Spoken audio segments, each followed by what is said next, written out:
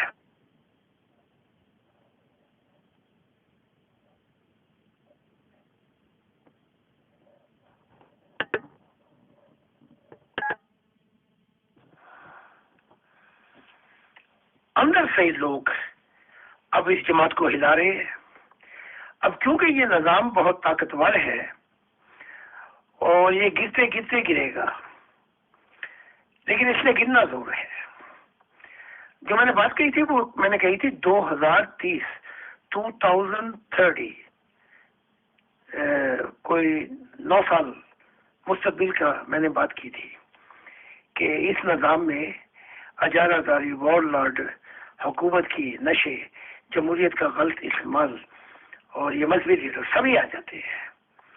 ان کی دیواریں اور ان کی جو جڑیں ہیں وہ ہل کے سامنے آئیں گی اور لوگ اتنے بدسن ہو جائیں گے کہ اس نظام کی سب ہی لپیٹ دیں گے.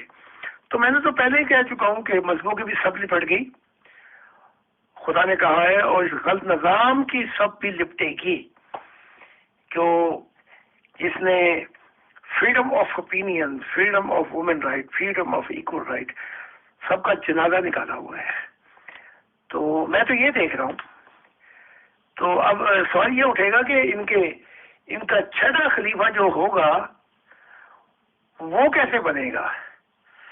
اس میں بھی پھر مجھے تو انتشار نظر آ رہا ہے، لیکن جو دکھایا گیا وہ میں نے آپ کو بیان کر دیا ہے کہ میں نے ان کا شرارہ بکھرتے دیکھا، بلکہ ان ٹکڑے دیکھے کہ افریقہ کا کچھ اور تھا، یورپ کا کوئی اور تھا، یعنی کہ آرگنائزیشن بن گئی تھی، انڈیا پاکستان کا کوئی اور تھا۔ تو ایک ایسا نظام پھر آیا جس میں طاقت بالکل بھی نہیں تھی۔ جماعتی احمدیہ کا نظام جو ہے پھر ایک یہودی نما نظام ہوگا، یعنی کہ پیسے ان کے پاس کافی آ گئے ہیں۔ پیسے تو خیر جیسے آپ نے بتایا وہ اشغام، وہ باپو، اس کا بیٹا، پیسے تو ان کے پاس ہی بہت تھے، لیکن جب یہ گرفت میں آتے ہیں جسٹس، کیونکہ مستقبل میں دیکھ رہا ہوں کہ انڈیا کا جسٹس سسٹم اور ایشیا کا بہت مضبوط ہو جائے گا، پاکستان کا بھی، اور پھر وہ جسٹس سسٹم جو ہے وہ ان کی جڑیں ہلائے گا۔ تو ان کی طاقتیں، ان کے پیسے، ان کی دولتیں کوئی کام نہیں کریں گی، اور یہ ہوگا اس لیے کہ ایجوکیشن نظام کی طرف جب انہوں نے پر کاٹے ہوئے تھے عورتوں کے کہ ان کو پردے کے پیچھے رکھو، ان کو پیچھے رکھو، گھر تک بیٹھے، وہاں سے باہر نہ نکلیں، یہ نظام تو اتنا بدصورت ہے کہ اس کو پاش ہونا ضروری ہو گیا ہے، اور جو عورتیں چاہے وہ عرب کی ہوں یا ایشیا کی باہر آتی جائیں گی، اس نظام کا جنازہ ہر روز نکلے گا اور آپ دیکھا کریں گے۔ محترم زاہد خان صاحب، ایکچولی جو میں آشا رام کا یہاں پہ نام لے رہا ہوں، اس کے پاس ایک ہی بیٹا تھا۔ آشا رام کو جب گرفتار کیا گیا تو اس نے تو بہت ڈرامے کیے تھے ایکسپٹ کرنے میں اپنے گناہوں کو، اور اس بیچ میں 1-2 مرڈر بھی کرائے گئے تھے گواہوں کو ختم کرنے کے لیے، بٹ یہاں کے قانون نے بہت اچھی گرفت کر رکھی تھی، تو اس کو ان کی بھی سزائیں اب اور زیادہ مل رہی ہیں جن کے اس نے مرڈر کرائے تھے۔ اس کا جو بیٹا تھا وہ پورے انڈیا بھر میں چھپتا پھرتا رہا تھا، بھیس بدل کر، کبھی پنڈت بن کے داڑھی رکھا کے گھومتا تھا، کبھی کچھ کرتا تھا۔ اس نے جب تک وہ بچتا رہا پولیس سے جب تک تو چلیے الگ بات ہے، بٹ ظاہر سی بات ہے کہ مخبری ہوئی، اس کو پتہ چلا، ایگزیکٹ لوکیشن اس کی پتہ چلی، اور جیسے ہی اس پہ ایجنسیز نے ہاتھ ڈال دیا اور وہ گرفتار ہوا سر، اس نے 1 منٹ کی بھی دیر نہیں لگائی تھی، کیونکہ وہ جانتا تھا کہ ہونے کیا جا رہا ہے۔ اس نے فوراً یہ کہا نیچے خدمہ بیٹھ کے کہ جی ایسا ہے کہ نہ تو مجھے مارو، نہ پیٹو، نہ سوال کرو، جتنے بھی میرے اوپر الزام لگائے گئے ہیں سارے کے سارے مجھے قبول ہیں، اور جہاں جہاں آپ کرانا چاہتے ہو سائن کرا لو، بٹ مجھے مارنا مت، سارے گناہ میں نے کیے۔ تو اس نے ویسے قبول کر لیا تو دونوں کے دونوں باپ بیٹے، اور ظاہر سی بات ہے کہ ان کا انجام تو یہ ہو گیا۔ اور سر ریلیجن کی باتوں میں، ریلیجن کی باتوں میں اور ان کے ٹھیکیداروں میں اس طرح کی باتیں سن کے تو پھر یہی صحیح لگتا ہے کہ کسی بھی چکروں میں نہ پڑا جائے، بس اللہ کا، خدا کا اور بندے کا معاملہ رکھا جائے کہ خدا تعالیٰ نے جو بھی کام ہم لوگوں کو دے رکھے ہیں، چاہے وہ بزنس کے ہیں، چاہے وہ سروس کے ہیں، اس پہ دھیان دیا جائے، اور صبح کو اٹھ کے یا جس ٹائم بھی آپ بھی شکر کر سکیں اٹھ کے شکر ادا کرنا چاہیے بھگوان کا، المائٹی کا، ایشور کا، اور اپنی زندگی نیکی کے ساتھ بسر کرتا رہے۔ اور سچ میں اتنا ضرور کہنا چاہوں گا ان دا اینڈ کہ سچ میں ہم جب ایسی باتیں سنتے ہیں تو ایسا لگتا ہے کہ ہم بہت گناہ گار ہیں، پاپی لوگ ہیں، بٹ ایسے لوگوں سے کروڑوں درجے اچھے ہوتے ہیں محترم ہم لوگ، کیونکہ اس طرح کے پاپوں میں انوالو نہیں ہوتے۔ بہت شکریہ۔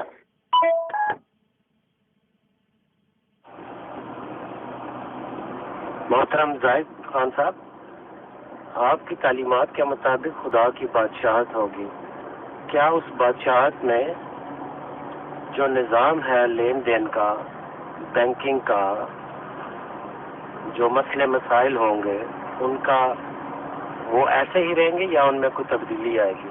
Thank you.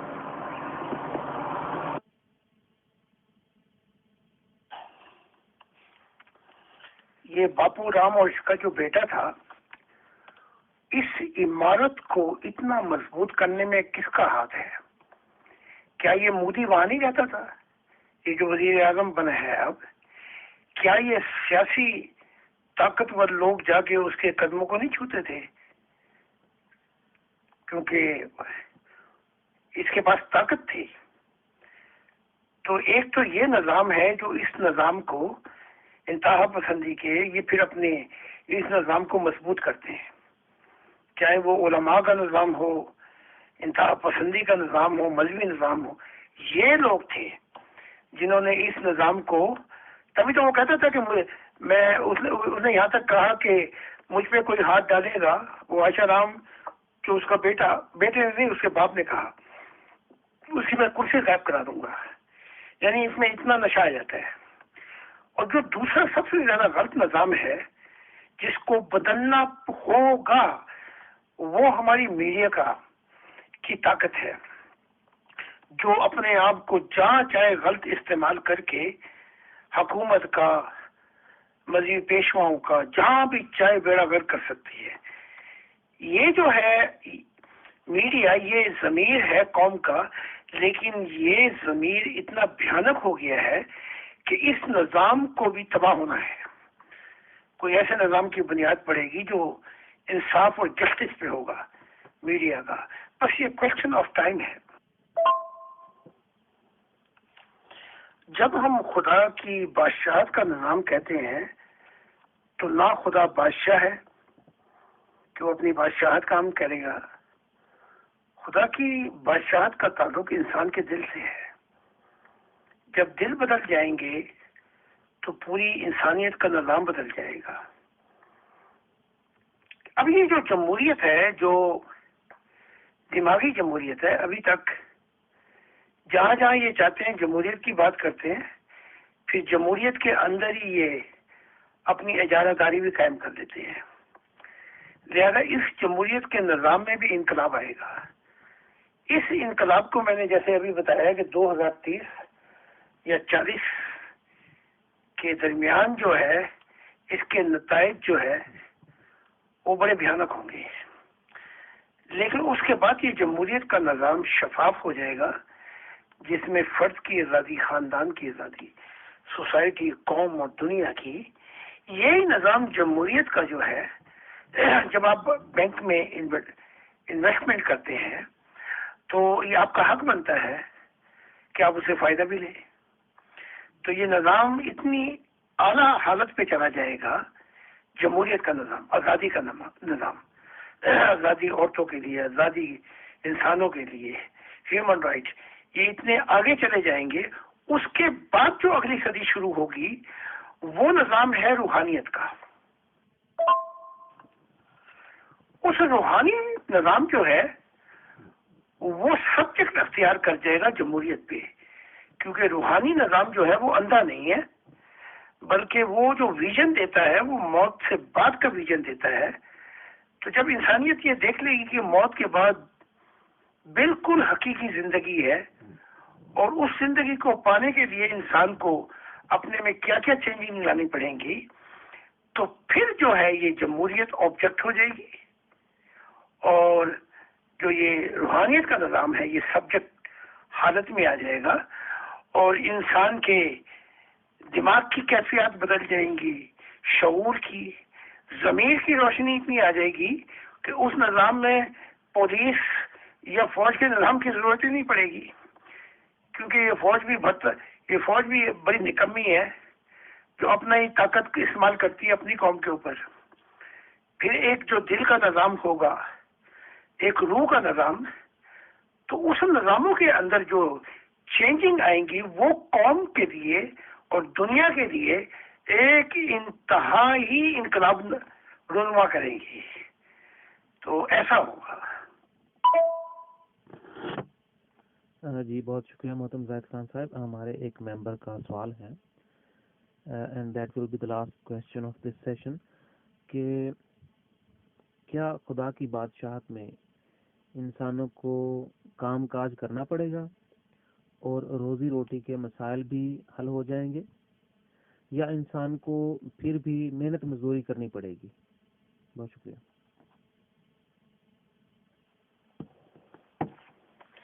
اس نظام کے متعلق خدا کی ذات خود ہی فرماتی ہے کہ 7 سال ایک انسانیت کا جو خاندان ہوگا، جو مشن، جو مستقبل کا ویژن ہے خدا کا، 7 سال اس میں انسانیت ایک خاندان بن کے روحانیت کو جاننے کی ضرورت کریں گے، روحانیت کو پانے کی، کیونکہ وہ دیکھ لیں گے کہ موت کے بعد کی زندگی سیٹلمنٹ جو ہے وہی سیٹلمنٹ ہے جہاں پہ انسان نے ہمیشہ رہنا ہے۔ اچھا، 1 سال صرف ایک ایسا ہوگا جس میں انسان انسانیت کے لیے کام کریں گے، 1 سال، اور وہ کام بھی کیا ہوگا، وہ زیادہ کام مشینیں کریں گی، انہوں نے صرف نگرانی کرنی ہوگی۔ لیکن 7 سال جو ہوں گے وہ روحانیت میں اتنی ترقی کر جائیں گے لوگ کہ جیسے خدا نے خود ہی کہا ہے کہ کل انسانیت جو ہے وہ انبیاء ہو جائیں گے، نبی ہو جائیں گے، یعنی کہ خدا سے ہم کلامی کریں گے، ان کے زندہ تعلق ہوگا، living relationship with God. اب یہ جو جاہل طبقہ ہے مذہبوں کا، یہ جو ٹولہ انتہا پسندی کا، مار دو، ختم کر دو، لوٹ لو، عورتوں کو کرو پیچھے، بند کرو ان کو دربوں میں، یہ جاہل لوگوں کا نظام ماضی کا حصہ بن جائے گا۔ یہ یہاں پہ نہیں ہوگے۔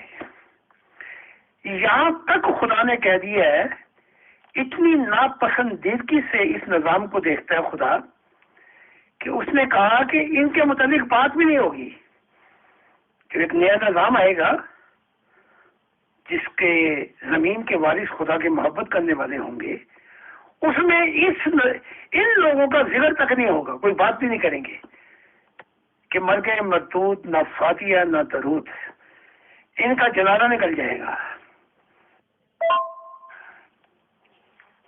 یہ ہر انسان کا بنیادی حق ہے اور آزادی ہے کہ وہ اپنے کریٹر سے ملے، اس سے بات چیت کرے اور اپنے خیالات کو پوری انسانیت کے سامنے رکھے کہ میرے یہ معاملات ہیں، چاہے وہ خدا سے ملے یا نہ ملے، لیکن اس کو کلیاتاً یہ آزادی ہو کہ وہ اپنے معاملات، جو وہ اپنا خیال، اپنی رائے رکھنا چاہتا ہے، اس کو کوئی زر نہ پہنچا سکے، اس کا احترام کریں، اور وہ اگر فریڈم آف اوپینین جو وہ دے رہا ہے اس کے فائدے انسانیت کو پہنچ سکتے ہیں تو اس سے پورا فائدہ اٹھائیں اس نظام سے۔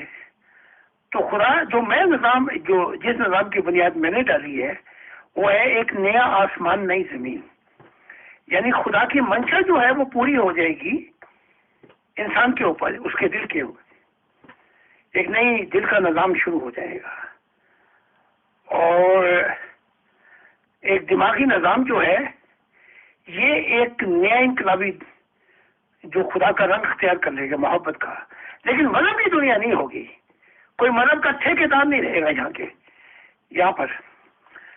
تو یہ بنیاد تو جو ہے اب وہ پڑ گئی ہے، اب وہ کوشچن آف ٹائم ہے، وقت کی بات ہے کہ یہ جو بیج ہے یہ کب پرورش پاتا ہے، درخت بنتا ہے اور پھر اپنا پھل لے کے آئے گا۔ اس کے مطلب خدا نے دکھایا ہے کہ یہ اس صدی کے آخر میں یہ کام جو ہیں اور جو پھل ہیں وہ لگ جائیں گے۔